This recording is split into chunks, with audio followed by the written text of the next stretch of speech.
And the greenback is set for its biggest weekly gain in nearly 5 months as bullish traders offered respite for a currency that has been battered so far in July.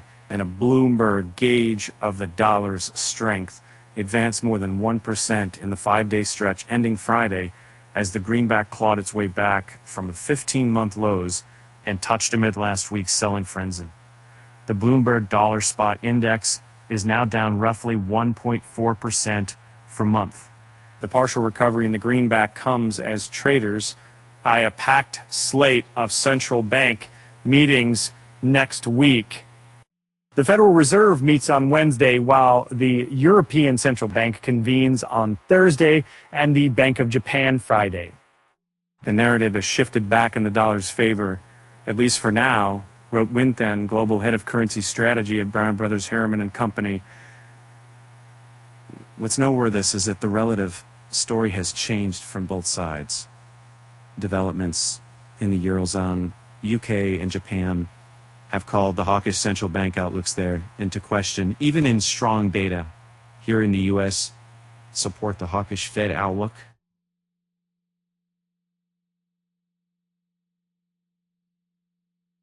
With a rate increase from the Fed, all but assured, at least according to pricing in the swaps markets, investors are turning their focus to any guidance on when the central bank has reached the peak of its tightening cycle, or if more hiking could be in store.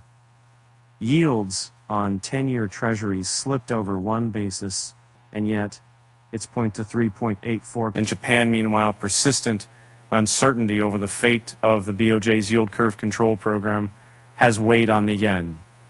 A report overnight suggesting Japan's central bank is unlikely to alter its yield curve control program drove yen selling Friday, in turn providing a boost to the dollar. The Japanese yen was the worst performer among G10 currencies, falling 1.2% to bump up against the 142 per dollar level, while commodity currencies also came under pressure. Whether the greenback can extend its winning streak after the onslaught of monetary policy decisions is unclear. And I'll be saying, yeah, the implications for the US dollar in a hawkish hike could be significant, as indicated by the FX performance around peaks of past Fed tightening cycles, said Valentin Marinov, head of G10 FX research and strategy at Crédit Agricole. Indeed, the US dollar rallied before but sold off after the Fed peak in the past.